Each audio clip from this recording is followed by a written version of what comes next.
Another chess analysis.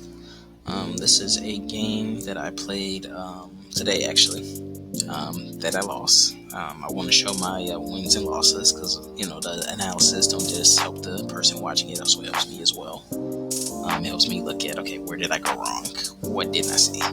So, and, things about these games, these are 5 minute games. So, um, while in real time it might be hard to catch some of the stuff, after enough practice you will start to catch some of the stuff.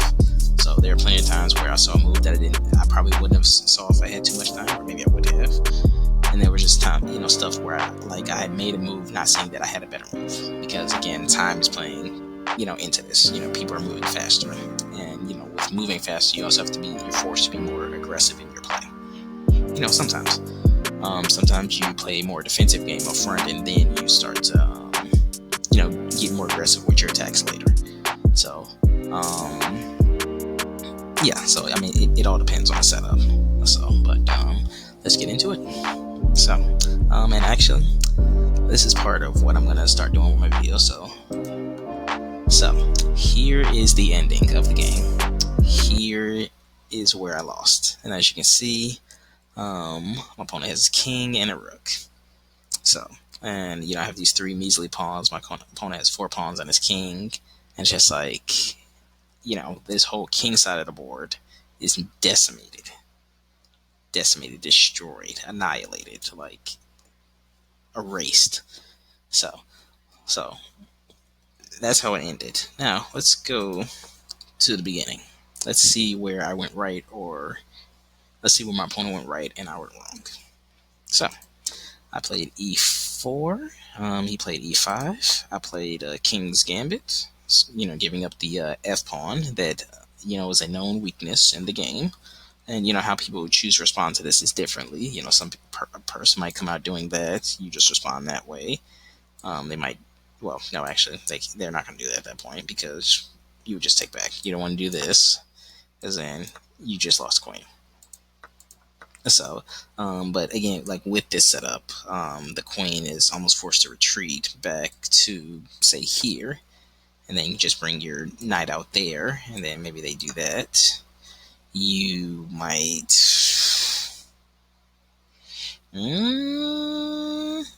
You're just gonna play differently, right? Maybe you bring your knight out. Maybe decide to do that. You do that. Now your rook has a place to go. This knight's still protected by the queen. Maybe you do that or something like that. So that's one way. Some beginners to choose to respond. They get aggressive, and they decide, okay, well, I'm gonna bring my queen out. Let me throw my queen out there. And it's like, usually you can tell when you're playing a rookie, because they bring their queen out just way too early, and you might not know what way too early is if you're a beginner. But if you have some experience, you realize that this is way too early. And they'll probably be fast with it too. It kind of surprise you and scare you at the moment, but after playing it like once or twice, you realize, okay, there's nothing to fear with this. They're just bringing their queen out. I simply do that.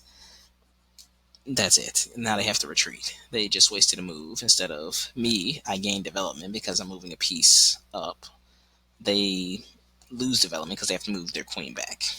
So you know, so that's one way to respond. And there's other ways, but this is also another way: declining the gambit. So typically that would be a way to decline the gambit. Some people might bring this knight out here to attack this piece. Because this piece is more so hold on to the center. You're offering up this piece, so if the opponent plays that, let's say they accept it, the first thing you're gonna do is you're gonna bring that knight there so that the queen doesn't come here. Because the difference between what I was showing before and me, say maybe I decide to do that, they bring the queen out here, this is not effective anymore. The reason being, because now they can just do that, and it's just like, okay, you can't take back because, whoops. So now you're maybe stuck in a situation where you do this, but now you what do you do? What's a good move here? Maybe you pin the knight to this. Maybe they decide to do this. Then it's check. Now your king has to move. Then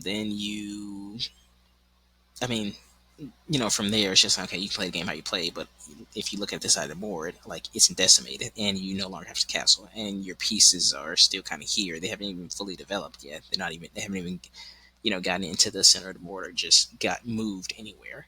And it's like your whole king side is dead, and black is sitting pretty. They've lost a pawn, and they still have all their pieces. They can still castle and all that.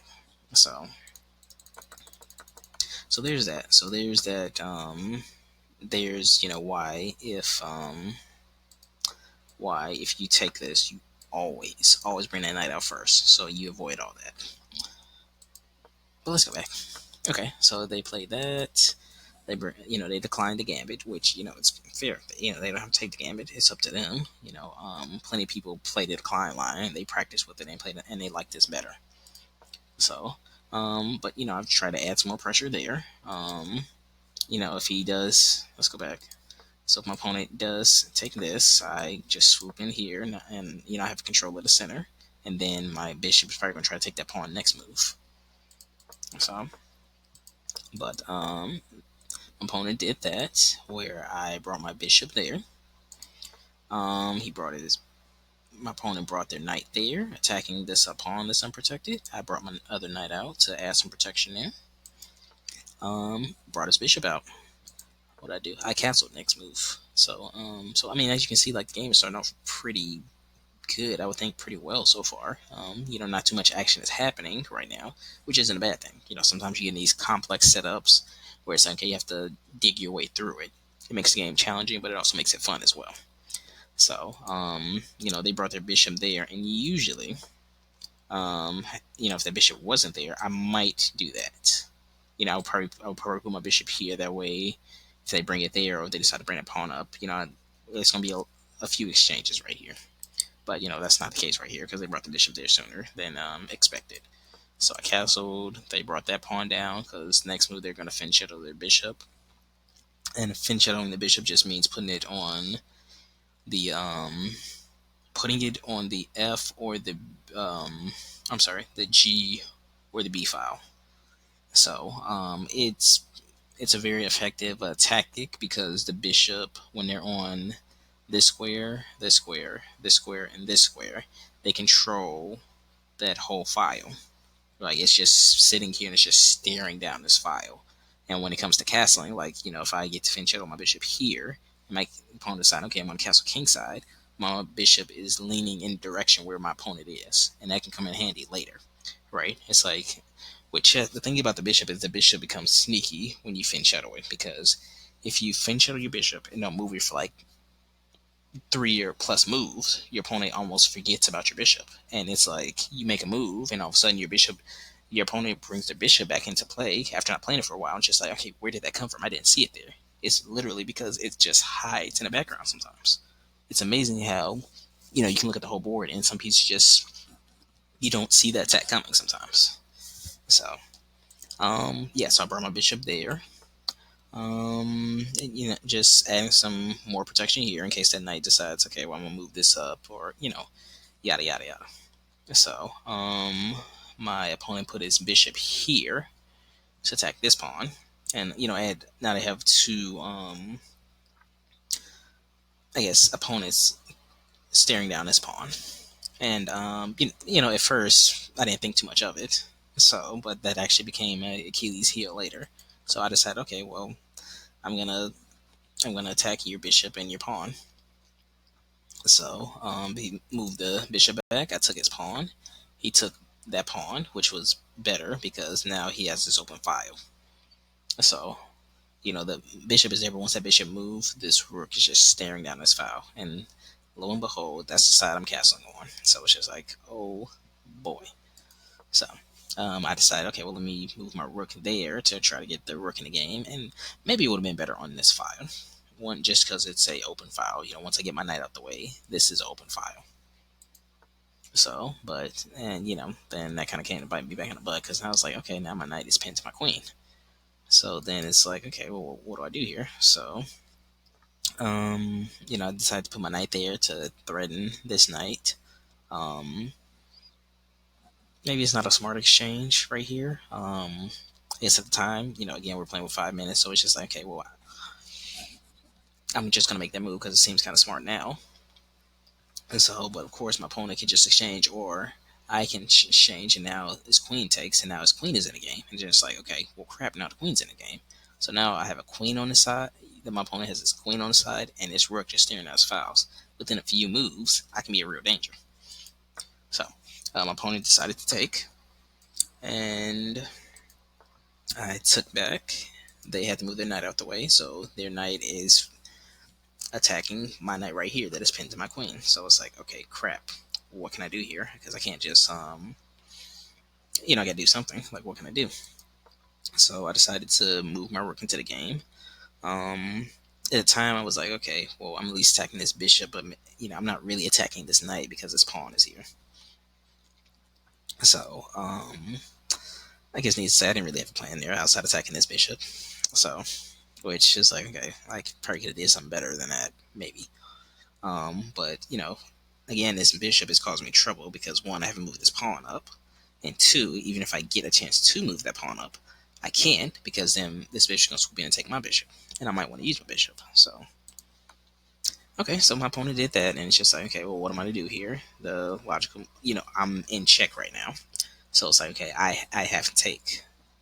so So I take, and I'm further weakening the protection on my king side. So it's like the more and more you weaken the protection by your king side, the more and more it's just like outside of getting your rook out, like castling was almost useless or a waste. Because now, like, part of the reason you castle is to protect your king and to get your rook in the game faster.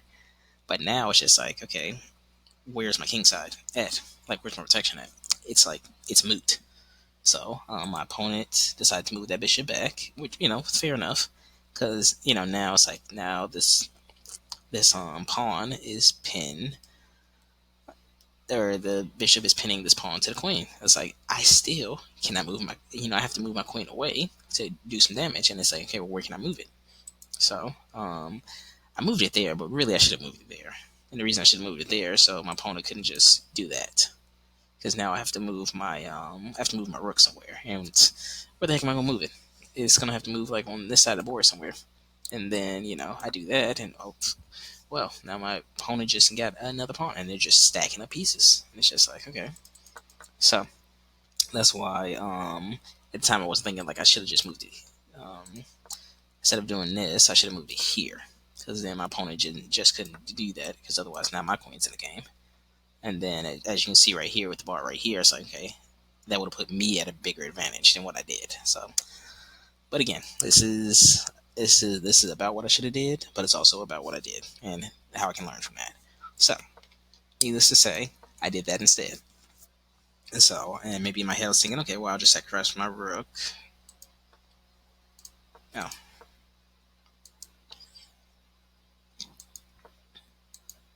okay, well, I couldn't just do that initially.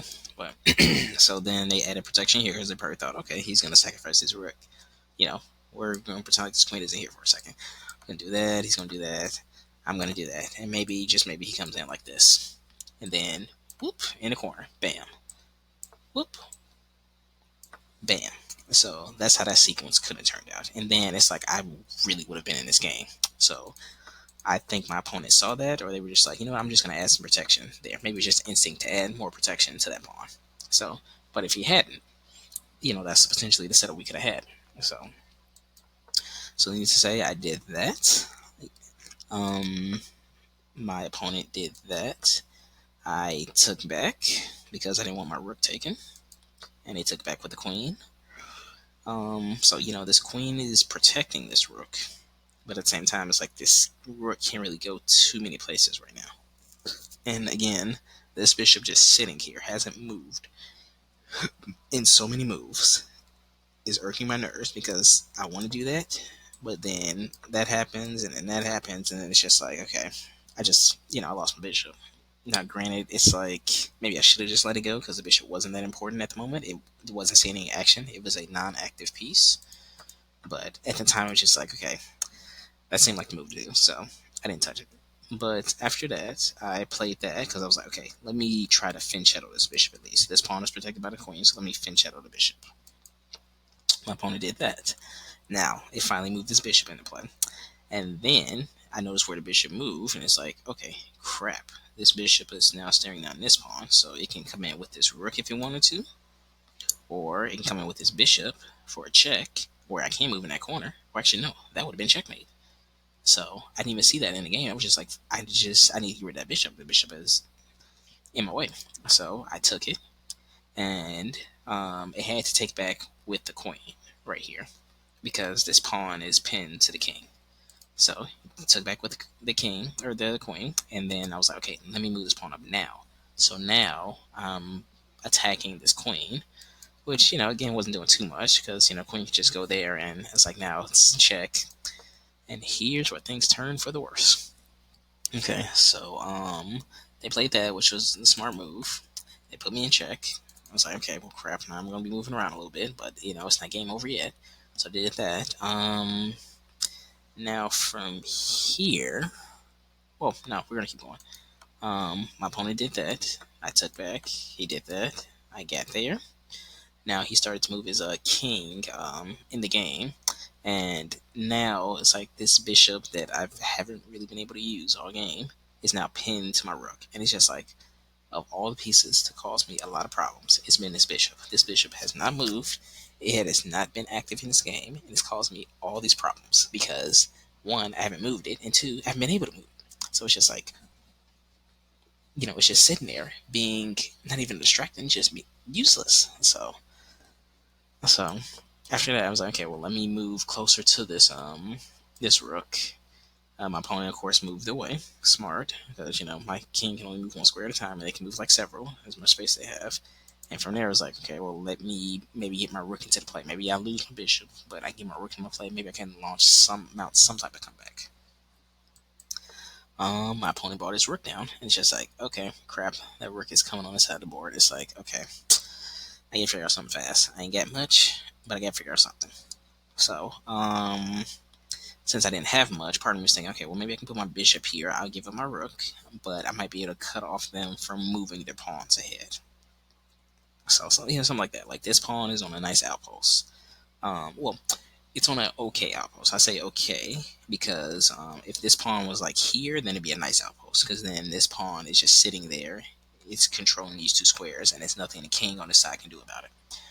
But in this case, my opponent can simply move this pawn up, and then this pawn is essentially, it's gonna take a piece, but it's just gonna get taken back, and now it doesn't have that nice outpost there. And I'll make another video on outposts because once you understand where outpost is and how to create one, then you give yourself an advantage that you don't always pay attention to, but it's always great to have. So another piece to the bigger puzzle. So, yeah, so once I saw that my opponent did that, I was like, okay, what am I going to do? So I decided to inch closer towards the rook, like that was going to do anything. And of course, they're protecting their rook. And it's just like, alrighty, well, yeah. So I decided to move forward now. And of course, he decided to take my bishop because, he has two rooks to my one rook. And I was like, you know what? I don't want him just I can try to get my rook out of there, but at this point, it's like, you know what? Let me just take the pieces out. We'll have a whole bunch of pawns. He'll at least have one rook, and then maybe I can cause some havoc that way. So I did that. He did that. I decided to go this way instead of going that way. But like before, I would talk about finding a weak link in the chain, and usually the weak link in the chain is in the back of the chain, which is this pawn right here. So of course he went from the weak link, and the pawns I had, they look like, okay, they can probably do some damage, are now becoming a weakness. And it's just like, okay, crap. It's like, what am I gonna do here? So I decided to move forward. He moved in between those two pawns. I decided, okay, now my opponent is essentially in control right now. So I decided, okay, well, let me do that. Maybe I can take that pawn. My opponent decided to take that. I took that. He decided to move that up. I decided to take that pawn, but at this point, it's like, okay, the game is essentially over. Like, there's the only way I'm stopping this pawn is if I'm inside this box right here.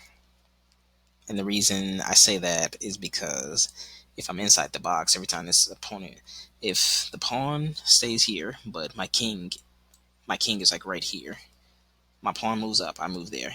It moves up moves up here, my king moves here, and right now it's next to it. And it's just like, okay, if that pawn moves up again, then I can just take it, no matter what it becomes. So, and that's this little square right here. If you are anywhere outside this square where the pawn is, you are not catching a pawn. You're not doing it. So, it's just not enough moves for the king. If the king can move two squares in one turn, then that'd be different. But in this case, it moves one square, and it is outside of the square. So it's an advanced technique that it's pretty easy to understand. And the more you practice, just playing with like a pawn and a king, you will see that just playing with this square, you will see like, okay, as long as your king is inside this square, you're gonna catch this pawn right here. If it's outside the square, even by one row, it ain't happening. So, and right now I'm 2 rows away, so it ain't happening. So knowing this, it's like, okay, there's no point in me trying to catch it. So I decide to move over here. Again, I'm not really doing anything at this point. At this point, I'm just surviving. It's like, I'm hoping I can get maybe a stalemate, and again, like nothing big is happening here. Like I can't do too much, and my opponent is focused on what my opponent should be focused on, which is getting a queen. And now they have a clear path to victory. By clear path to victory, I mean there's nothing I can do to stop it. Like my opponent should not be focused on taking these pawns at all.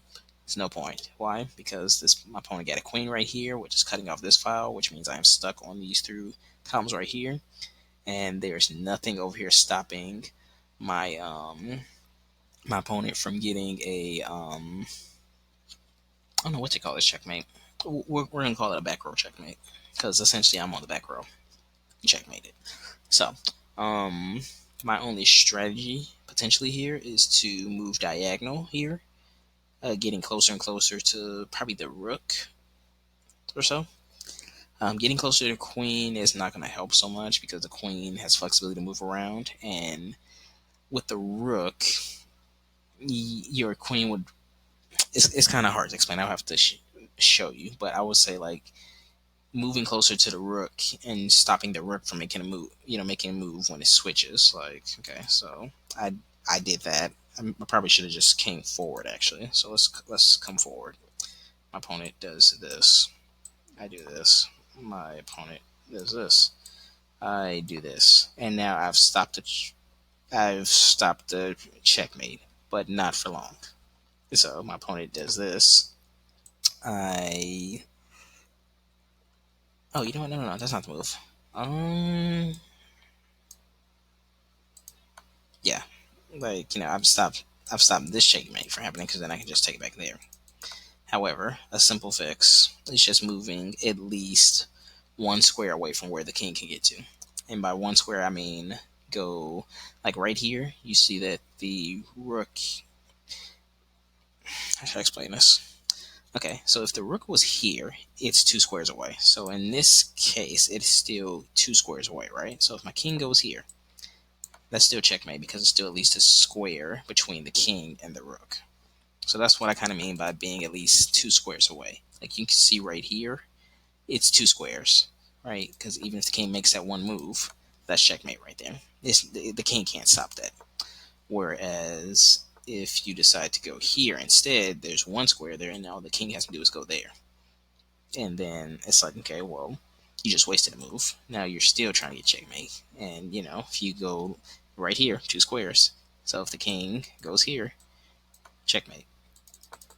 So, but, yeah, so a better move would have been to actually come closer to this rook because I want to try to intercept the rook and stop it. So, and which, once I run the chess.com analysis, I'm sure it's going to tell me that. So it's like, Terrence, okay, here's where you were wrong. Okay. Anyway, yeah. So I decided to go there, and that was part of my mistake. I just made it easier for my opponent at that moment because literally all I have to do is just cut off rows for me, which is what they did. They cut off a row, so now I'm stuck between these two files. So and then I was like, oh, now it's a good idea to come here. It's not. It's useless. It was a good idea about a move ago. So, but there's a check. I can't go back because of this rook. I went there, going in a direction towards the rook, but again, it's useless at this moment because there's too much space in between. This is too much space. There's those two squares I was talking about again, and checkmate. So back rank checkmate. So so yeah, so that's that game. There's a lot of things to take away from here. But again, you're playing with how much time did I have? Okay, I had a minute and 41 seconds. My opponent had 2 minutes and 25 seconds. So you're playing again. These games are 5 minute games, so you're moving quickly, you're thinking fast, and you're relying on your instincts because you have so little time. It's like there's this game on TV called 25 Words, and you have to describe the word in 25 words, or you have to describe 5 words in 25 words or less. And it's like when you have to simplify things, you have to be aggressive and go for, okay, what is the simplest thing to do? And sometimes that simple move you make is like it's a good move. Sometimes it's a terrible move. Um, Sometimes you make a bad move, your opponent doesn't see it. I've had that happen to me plenty of times. Where I'm just like, oh my gosh, I can't believe, I got lucky, and it's because of the time. But of course, like again, you don't want to rely on time. I mean, it's great if you win a game by that, but winning by checkmate just feels so much more better. It feels like true victory. Winning by time is good if you're losing, or you can say a win's a win. But we tend to think of winning like a team outscoring another team, like in basketball or something. Like where there's no overtime. There's no such thing as a tie game. Like this game has to end, somebody has to win, type of deal. So, and winning by time feels like you kind of cheated your way to win. For some people, again, some people it's just like they just want to win. Me, I'm not looking for that type of easy win. I'm looking for like an actual win. I would rather be checkmated, or somehow, some way there's a draw forced, or I get a draw, than lose by time or even win by time. I would rather checkmate somebody than win by time, because again, it's just like I guess if I win by time, I don't know, it just doesn't feel good. If I lose by time, it's just like, okay, I was thinking a little bit too much. So, and after a while, it's just like if you're running out of time, and it's like, okay, you have a plan. It's like, okay, you just make moves as fast as you can, because it's like, okay, time's running out. So that type of deal. But yes. So that is how I lost this game, and saw a few things I could have picked up there, and yeah. So I hope you learned something from this. I definitely, excuse me, learned something from this, and yeah, no, we're gonna keep it going. So, but thank you for tuning in for some chess analysis. Um, Again, keep in mind that every little piece in here is part of a bigger puzzle, and we want to know how the pieces work and how they work together, so we can see the bigger puzzle. So one thing to keep in mind, another thing to keep in mind is that checkmate is truly a few moves away. So the better we kind of get those pieces, we know how those pieces work and how they work together, the faster we would kind of recognize checkmate.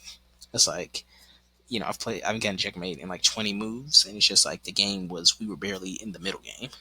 Like we barely get pieces developed. It's just like, okay, I had pieces I was playing aggressively. I had a piece out. I was controlling a certain square for certain squares, and it was just like, okay, like I see a checkmate here, and it's like in a few moves I see a checkmate. It's like, okay, I need to go for it, and you go for it and you win. And but it's just like that recognition. So, and this is playing a game and then doing puzzles. Doing puzzles help you see the board better. Like they put you in different setups, not your game, somebody else's game. Like you know, imagine, two people are playing, and all of a sudden you're waiting to play a game, and one person has to leave, and all of a sudden you have to. This is your board, and all of a sudden you have to just solve it. And it's like playing those puzzles. It's kind of like that, where it's just like, okay, I see some good here, I see some bad here. We're gonna see how to make this work. And it's like you play a few moves, and it's like, oh, there's a good move here. I think I got something, type of deal. Like, whose turn is it? Okay, that was Black's turn. I don't know if I did that next move, but this might have been a good move to do. And Black would have did that, and I never would have had to worry about that whole bishop fiasco. And maybe my opponent would have. I don't know what my opponent could have done. It can't put me in check here, or here, or here. So it's like the queen is just kind of stuck there. So then it's just like, okay, well now I can maybe play around um, here.